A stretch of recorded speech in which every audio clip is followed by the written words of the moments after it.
See if we can get this thing pointing left, which should bring my shots to the right.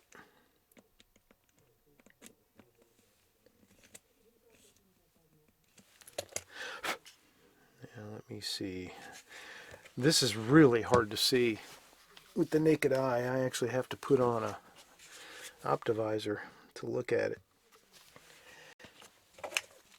Okay, so by holding it over that way, basically I've wound up with it looking like it's very well centered. So I'm going to tighten these screws.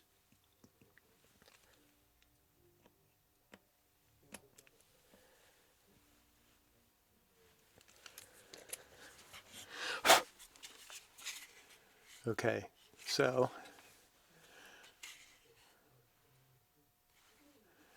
alright, so that looks more centered, definitely more centered than it was, and I would hope that being dead center should do it. Okay, well you saw that first target where everything was way over to the left and I was kind of all over the place. I did start to bunch the shots together into two fairly small groups, but they were considerably left, 6 inches or more at 10 yards. The good news is I made the adjustment to the sight and I was able to straighten it out. And even though that sight was only off by, that's such a tiny amount. I'm going to guess 15, 20 thousandths at the most. That tiny amount on this length of a sight and, that angle at 10 yards, I was banking that made a considerable enough difference. And I was able to do just a quick test with the gun. I shot 15 rounds using the 15 round magazine at this target from 10 yards offhand after adjusting the sight, and you can see that looks a whole lot better. In fact, the very first shot, I was tempted to stop after my very first shot. My very first shot was dead center in the bullseye. But I finished all 15 rounds. You can see them all here. A lot of this was just me fishing around trying to figure out how I want that sight to look. Because there is a learning curve with this sight, and I'm still in that learning curve. A lot of this was just me sort of fishing around trying to see what kind of sight picture was the right one. But as I think I discovered that, you can see that the group really bunched in down here. So again, I shot 15 rounds. You can count 9 of them as satellites around this bullseye, which means there are 6 of them in this single ragged hole right here, and that is not too bad. So I think it's safe to say, even early on, that I got the sight issue worked out, and that is great. Okay, I adjusted the sight on this P365 SAS, and after one quick test, it looked like I had it right where it needed to be. So let me continue testing it. All right, I got that steel target 12 yards downrange. Let me see if I can put some headshots on it using this SAS and this very weird sight.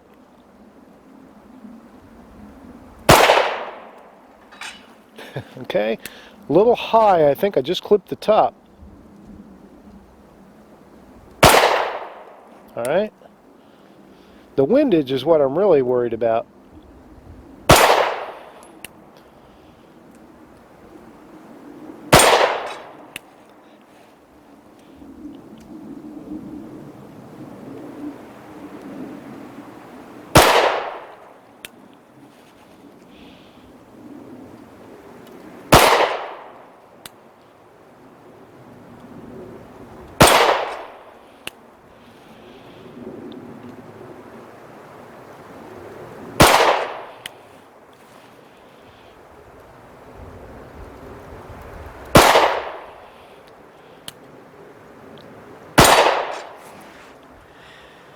I don't know. It's I'm struggling to get proficient with that sight.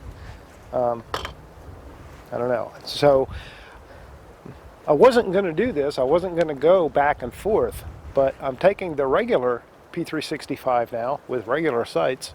They very, very nice sights.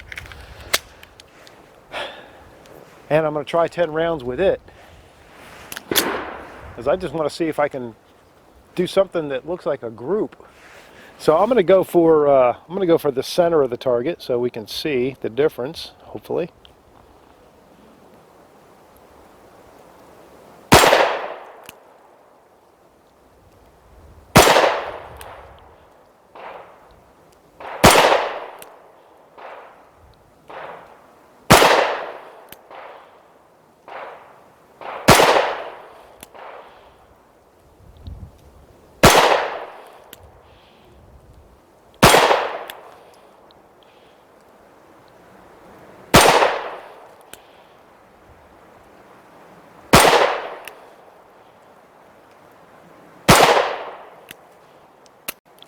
Okay, there's the magazine that does not lock this slide open.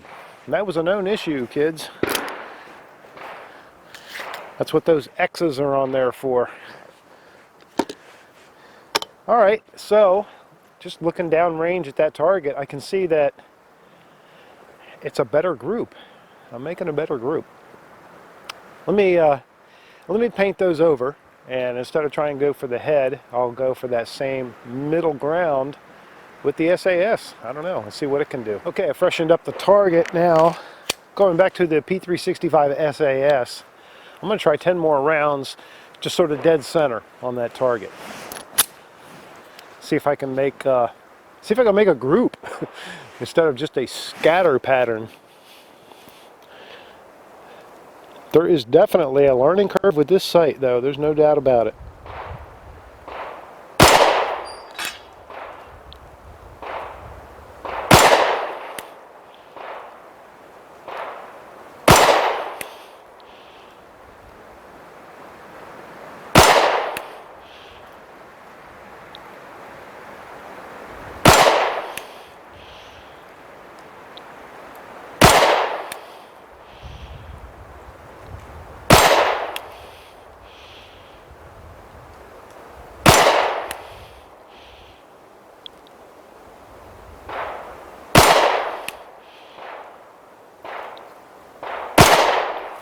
All right, so it looks like it did finally settle in and start making a group there. So that's good.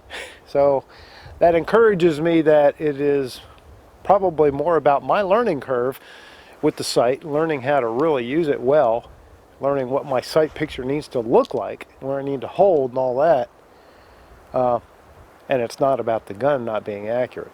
So that's encouraging. I think there are actually adjustments available on the on this Meprolite site. However, I wasn't able to find any instructions or any really even any acknowledgement officially that there is an adjustment. So I'm not going to mess with it. But if you see, let me turn it sideways here. This seems to be the best view. If you see this long screw that runs through the sight, there's two of them, one on either side, and then this is concealed when it's installed on the pistol. You don't see these two screw heads, but you could, in theory, I think, turn those two screw heads, moving those screws, and therefore changing the angle of the sight. That's my theory. I'm not going to mess with it. I don't see any real need to, but I think in my case, simply adjusting it in the housing with that little bit of wiggle room might be enough. So I'm going to try that first. Okay, so after my adjustment, here it is, and you can see that that front right corner definitely now has some good airspace, and the front left corner is actually tighter. It's not as tight as the front right was previously, but it is slightly closer to the left now than it is to the right, and I'm okay with that. So now if this thing is pointed straight forward now, then we can get back to where it's just my fault when I miss. Field stripping the P365 SAS will cost you. Will cost you exactly 5 cents. At least this is the best way I've found to do it, and I'll show you why. To accomplish the SAS, which is the SIG anti-snag functionality of the gun, not only did they greatly abbreviate the slide stop control, but they also greatly abbreviated, almost to the point of elimination, the takedown lever. In fact, they did. There is no takedown lever. There's just a small takedown pin with a notch in it. So I tried using the head of a cartridge to work this takedown, but it doesn't really work very well, and even bigger ones than 9mm were a little awkward to use, and I had a hard time being able to do it. So what I found was using one of my favorite tools that I keep in my range bag, an American 5-cent piece. So I have the magazine in the gun. That's the easiest way to start. Lock the slide back, and of course by doing so you have your safety check. You can see that the gun is empty. Go ahead and remove the magazine, and once again, if you want a safety check, there you go. So now that the slide is locked back, you take your nickel, put it into the notch vertically, and then rotate it clockwise 90 degrees. And you can see there is some resistance. It's going to want to spring back. So you got to find that sweet spot where it'll stay, and I found that it's a little bit more than 90 degrees. And then I usually wrap my other hand around from the top so that I can get my thumbnail here on this slide stop, because it is difficult otherwise to work. So I'm going to take the pressure off of the slide by moving it further to the rear, and voila. Now it can be a little tricky. Sometimes that takedown wants to spring back forward, and sometimes it can be a little difficult to release the slide. Just got to try it a few times, find the sweet spot, and to reassemble you just reverse that, put the slide back on the frame, run it all the way back and lock the slide up, and again I'm just going to push under it with my fingernail and then rotate the takedown back to the vertical position. That's it. Okay, something I want to know, and I know something that a lot of you want to know, is there any difference in recoil between the P365 SAS with that ported barrel and the regular P365? Well, I'm going to try to find out. Obviously I can give you my perception of it, but how meaningful that really is, it'll be hard to say. So I'm going to use this Mantis X10, which has a recoil meter system built into it, which is quite nice. Also I have a camera in profile, so we can watch the muzzle lift from a camera pointed straight in profile at it. We can see what it comes back on the Mantis X10 meter, and we can get my perception. And between all of that, maybe we can answer the question, what's the difference in recoil? I have the app turned on. I'm shooting Sig Sauer Elite Performance 124 grain ball ammo, which is relatively snappy stuff. It's not plus P, but it's relatively snappy stuff, and this should be a good test. I'm going to shoot the same ammo, of course, in both guns. That would be important. All right, here we go. 10 rounds each, starting with the P365.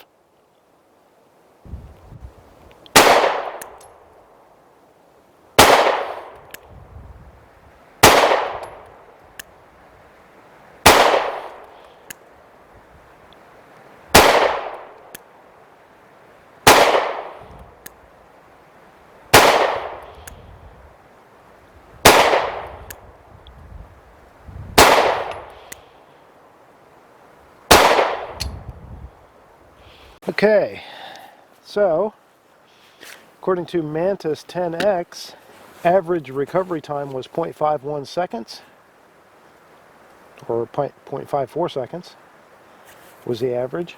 And we've got a graph of all 10 shots there, so we'll analyze that in a bit.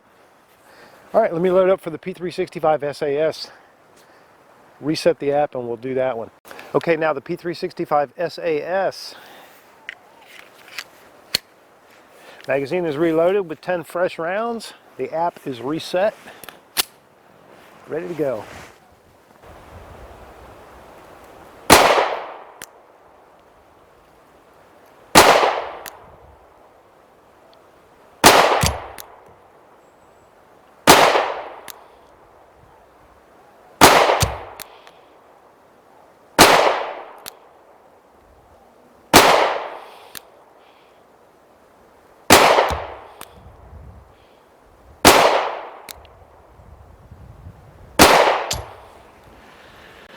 So, perception-wise, it does seem like there might be a little bit less muzzle lift. But I don't really notice an overwhelming sense of, wow, that's different.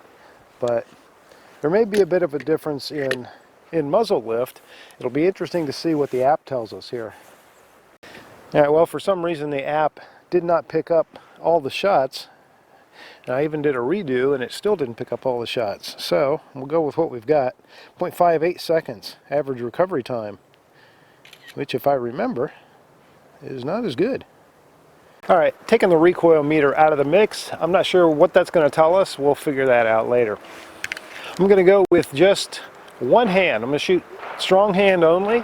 That way I'll get certainly more recoil from both guns. Both guns are going to jump a lot more if I'm shooting with just one hand, but I think visually that'll be a little bit better feedback, and I think it'll allow me also to better perceive which one has more recoil, if in fact either one has more recoil.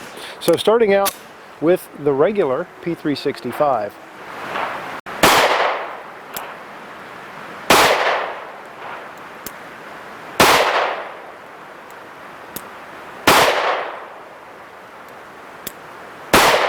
Okay, so this is about the high end of my stroke right here. All right, let me load 5 more up. I want to use the exact same magazine and all that. Same ammo. This is the Sig 124 grain ball, so I don't want to change anything. And even though this isn't really a scientific test, it's still, you don't want to create any variables or introduce any variables. So same ammo, same all that. And this time I'm going without gloves. It gives me a better feel. SAS version.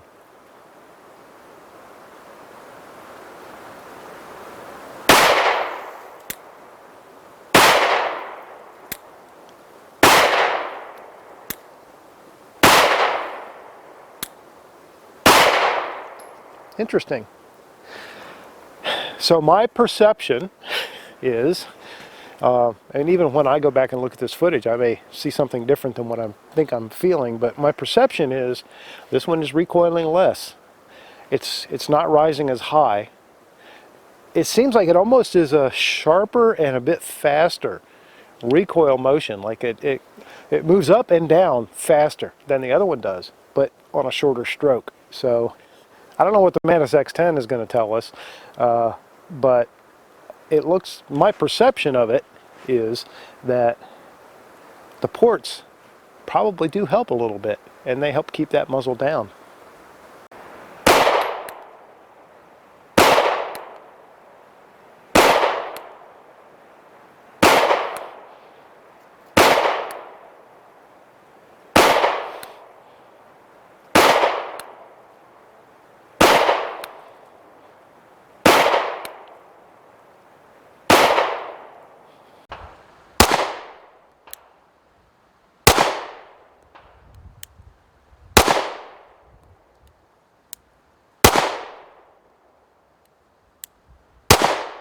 Okay.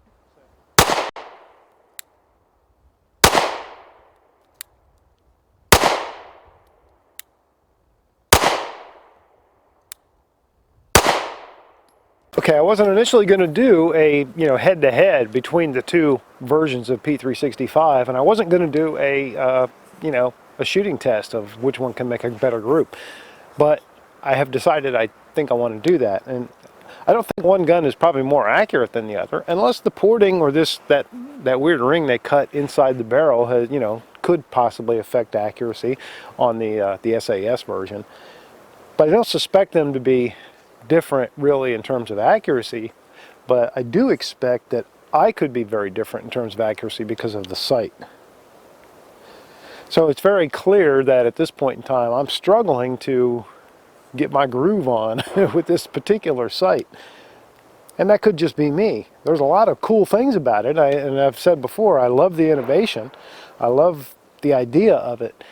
And what a lot of people I've talked to recently, you know, whether I've just shown them this gun or whether we're having a conversation about it, they go, well, this is, you know, for concealed carry, you know, that's all you need is, you know, basically this is one step above point shooting, or, you know, all you got to do is be able to see that. Well, there's a couple things. First, it's not as easy as you think to just push this out and see that, because you got to line it up just right. I mean, just a couple degrees either way and you have no glowing green. So you've got to have that thing pretty dead straight before you can see the green in the first place. So there's that. So you know, it can take you a second or two to find it if you push out quick, especially under any kind of stress.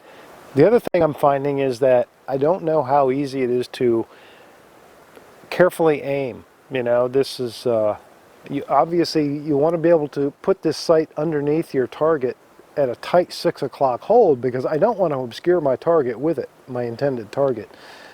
As recent events have demonstrated, it's not always about point shooting. It's not always about just being able to point the front of your gun toward the bad guy and pull the trigger. There are times you might be, you know, 12, 13 yards away in a church with a lot of other people around under what has to be very extreme stress, and you've got to make an accurate shot. And we just saw that, didn't we? So I don't always buy the that's all you need argument. But here we go. Let me try. I'm just 7 yards away from this target. I'm not trying to make it hard.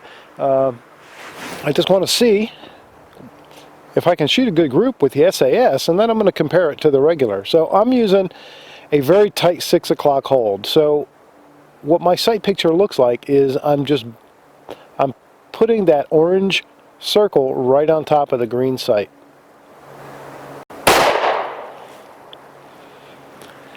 All right, well, that looks like it's shooting point of aim. By the way, I'm shooting the V-Crown ammo now, 6-hour V-Crown, 124 grain.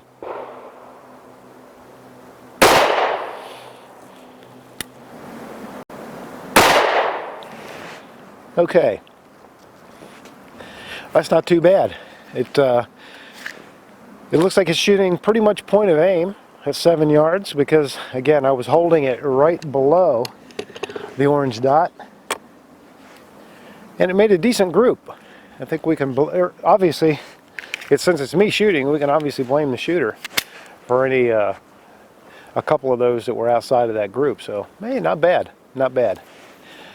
And just for fun, same ammo, V-Crown, 124 grain through the regular P365 with regular sights. And really good sights too, by the way. All right, I'm going to use the same hold. I'm going to hold at tight 6 o'clock.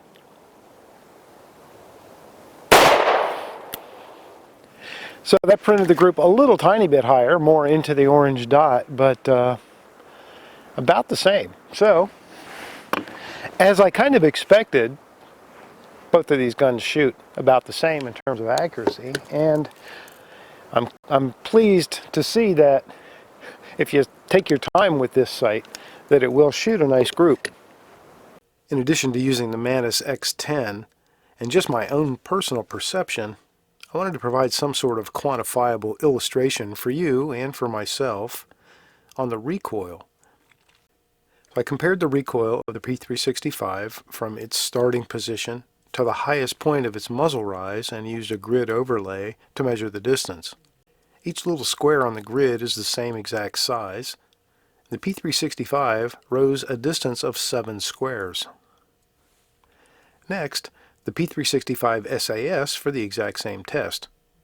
Surprisingly, the SAS version, while it feels like it shoots flatter, measured almost the exact same distance in muzzle rise, and the numbers captured by the Mantis X10 were also very close. So, do the ports in the barrel really make a difference in recoil? The data says no. My perception says a little bit. And as far as the Mantis X10 indicating a longer recovery time for the SAS shots, my theory is that that extra time is the time it takes for me to acquire the bullseye sight, and that's what accounts for that. So does the P365 SAS have a place on the list of potential concealed carry pistols? Yes, it does, but I think that this variant of the P365 has some very special characteristics, and they're not going to be considered universally beneficial. So I would strongly urge you to test one before you decide on the SAS over the regular P365. Let's start with the SAS treatment itself. The Sig anti-snag is what's often referred to as dehorned by others. The corners are rounded, edges are smoothed out, and some of the controls are either eliminated or minimized. This is all done to make the gun resistant to catching on clothing or similar things during a draw. Mostly I don't mind the treatment, and I even appreciate some of the aesthetics that go along with it. But I don't like the omission of the slide catch. Yeah, I know it's there, but it's truly not useful. This is especially noteworthy when some magazines don't lock the slide open when the gun's empty. That could be catastrophic. The other huge difference is the sight system. The Meprolite bullseye sight is a complex system that produces a point of aim to the shooter under all light conditions without traditional front and rear sight configuration. On the positive side, the sight's almost like a red dot optic in its simplicity and visibility. And actually, it would probably be easier to teach a new shooter to use this sight than old curmudgeons like me. Sometimes it's easier to learn than to relearn. And we've seen here that it can be adjusted if necessary for windage, and that is a good thing. But there are a few downsides too. For starters, it's not as easy to acquire as traditional sights, at least not for me. You don't see the green dot and ring until the sight is nearly perfectly aligned to the eye, unlike a post and notch that allows you to see the misalignment, understand how much to adjust, and make the adjustment. Secondly, the green dot is big and the surrounding ring is very thin. This makes precision aiming a bit difficult. That would be even worse under stress. But the bottom line is, if you invest time and train with this handgun, you can almost certainly expect to become fluent with the use of that sight. You should be training with your carry gun anyway, so maybe that's good encouragement. As for the slide stop, slide release control, that's a big deal to me. It may not be a big deal to you. We all have to choose what suits us individually, and choices are a good thing. In every other way, it's a Sig P365, and all the same pros and cons apply.